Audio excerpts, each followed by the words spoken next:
Tente identificar o que está de errado, o que tem de errado nessa frase. Toda pedra é um homem. Pedro é um homem. Logo, Pedro é uma pedra. Ficou até interessante o jogo de palavras. Tente pensar aí nesse silogismo, o que está de errado nisso daí. Se você estiver um pouco distraído, talvez você demore um pouco para perceber que o que está de errado já é logo a primeira frase. Toda pedra é um homem. Um raciocínio lógico é a capacidade de você, por meio de premissas e por meio de uma conclusão, uma inferência ali, você define uma coisa a partir de relações. Dessa maneira você consegue fazer relações que fazem algum sentido. Agora imagine se você passar por uma lavagem cerebral que você não for mais capaz de definir exatamente quais são as coisas e o que são as coisas. Tenho dito aqui, às vezes uso frases como uma laranja não é uma maçã, uma garrafa não é uma bola, mas se você for treinado para acreditar que na verdade a cor azul ela é verde, enfim, o debate já está perdido, porque as pessoas estarão falando de coisas diferentes usando a mesma palavra. Inferências, conclusões imprecisas. A verdade é que você tem sido bombardeado há bastante tempo e principalmente nos últimos 30 anos para cá, por meio da educação pública principalmente, a destruição da capacidade das pessoas de obterem um raciocínio lógico. E aí tudo fica meio perdido. Hoje as pessoas confundem o que tem da cabeça, dentro da cabeça dela, com a realidade do mundo.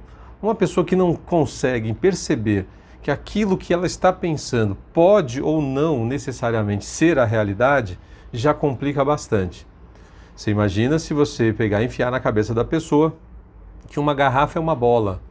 Como que você vai debater com uma pessoa, sendo que aparentemente vocês estão dizendo a mesma coisa, só que um está pensando na bola e o outro está pensando na garrafa? Garrafa mesmo. E aí como é que fica? Não vai chegar-se a conclusão alguma. E essa pessoa que está fazendo relações totalmente equivocadas, ela tende a até morrer com certa convicção em cima daquilo que ela pensa ser a verdade e não corresponde.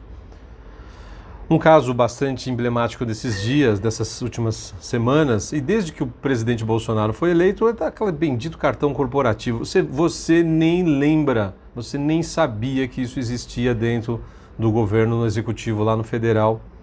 Se é que não existe em todos os governos, tanto no municipal quanto no estadual, de prefeitos, governadores e presidentes com um cartão corporativo, toda a sua equipe ali, porque existem urgências, existem questões que é muito parecido com o que acontece nas empresas. Eu mesmo já trabalhei em empresa que tive cartão corporativo da empresa.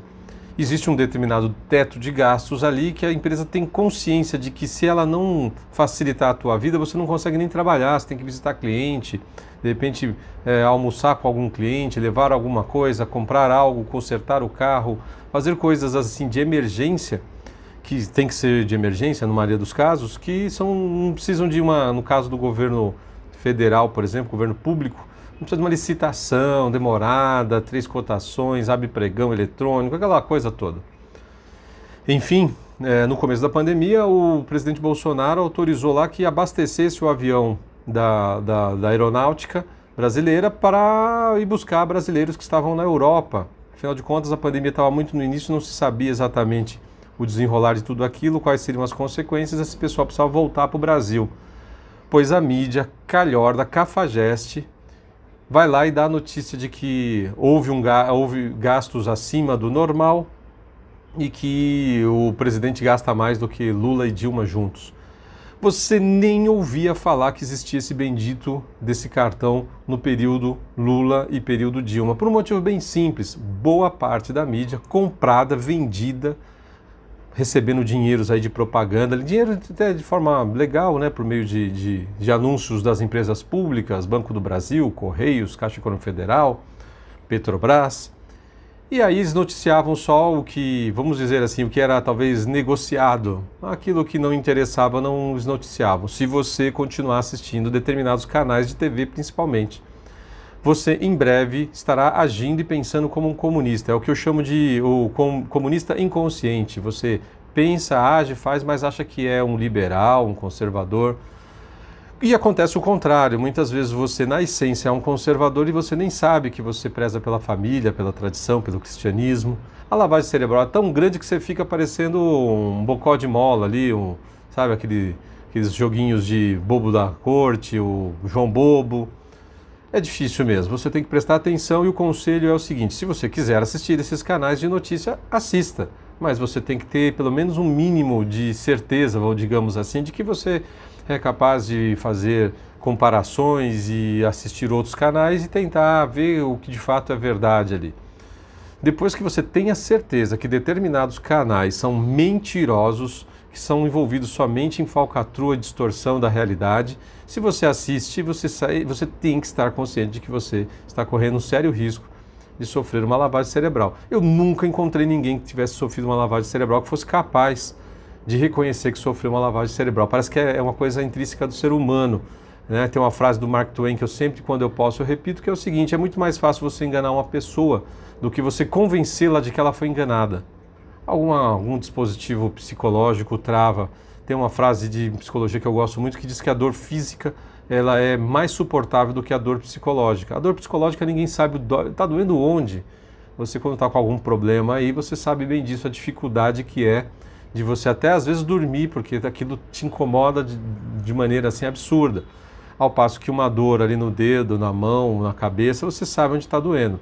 Por isso crianças, principalmente crianças, quando passam por um trauma, alguma coisa, não é muito difícil uma situação de trauma ali, de muita pressão, não é difícil você ver uma criança se estapeando, se flagelando. Aliás, o autoflagelo já é uma consequência disso, uma maneira de tentar uma elevação e esquecer dos seus problemas espirituais e tentar encontrar alguma coisa divina por meio da dor física.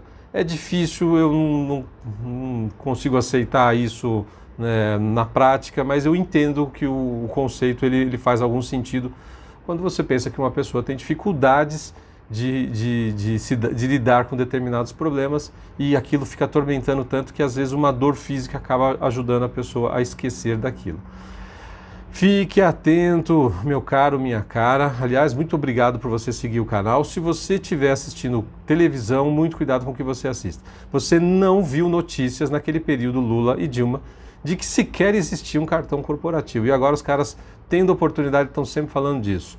Então fique atento, porque senão a verdade ela foge. E aí fica sempre guardada as devidas proporções, pelo amor de Deus.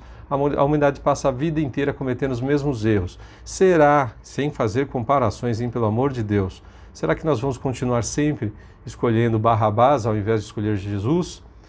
E aí ficou provado a história de que a redenção de Cristo e de todos os exemplos que nos deram, que ele nos deu, né? De que a gente tem um caminho muito árduo pela frente, que devemos tentar seguir o caminho da verdade sempre.